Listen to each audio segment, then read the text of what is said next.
Welcome to And It's Live, the podcast which dives deep into football's most iconic seasons, stories, and what ifs. If you love football, history, tactics, and nostalgia, make sure to subscribe, hit the bell, and drop us a like on YouTube so you don't miss an episode.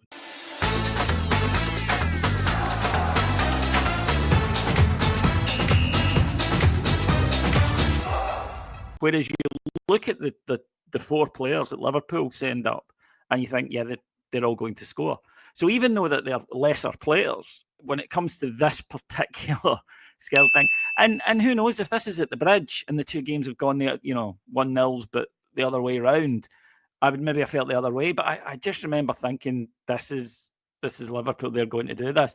And also, Adam, the reason I knew Liverpool were going to win is that I bet Chelsea would. So my reverse Midas touch kicked in again. But no, in those circumstances, be it 2007, 2003, 2025, I will always fancy Liverpool in front of their own fans in that stadium in this tournament to get the job done. Yeah, poor Jeremy. There with Jeremy Beadle, shout your da for the back struggling to get over his divorce.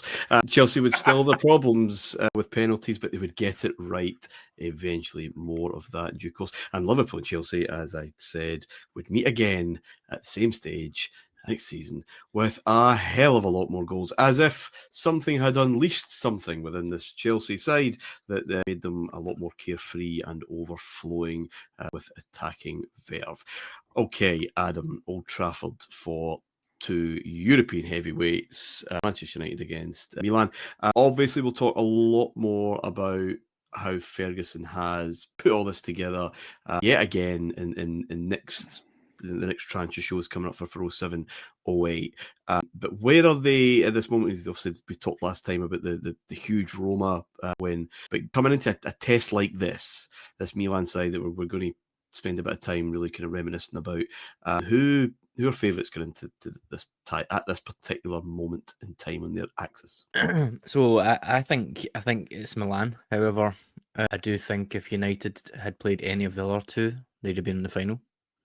Personally, I just think where, like you mentioned, where things are for those three British clubs, I think so. Unfortunately, and it's not a downside, but they come up against the best player in the world at this point, in Kaká, who was sensational in these games, the final this season, the defining factor for me in the revenge in Athens that we'll come on to, and the big difference in what happened in Istanbul versus Athens. But yeah, I think ultimately that's just it. They were just unlucky that they came up against us. We had two great games. The second one is incredible, the weather, considering it must be end of April, start of May in Milan, and it's absolutely pouring it down.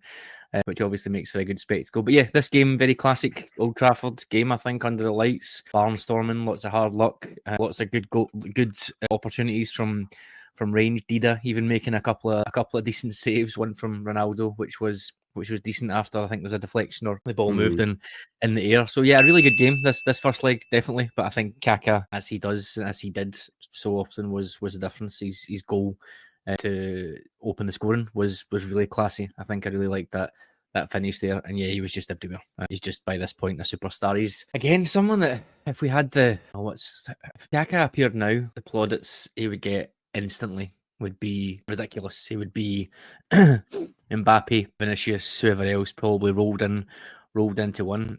As it was, you kind of again we go back to how things were 20 years ago. He appears at AC Milan 21-22, unheard of, really.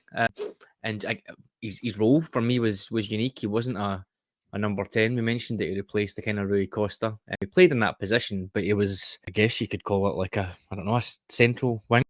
If you enjoyed the show and want to help us grow, please remember to hit that like button and subscribe to the channel. On YouTube, search for And It's Live Podcast. We've got new deep dives, drafts and breakdowns dropping every other day.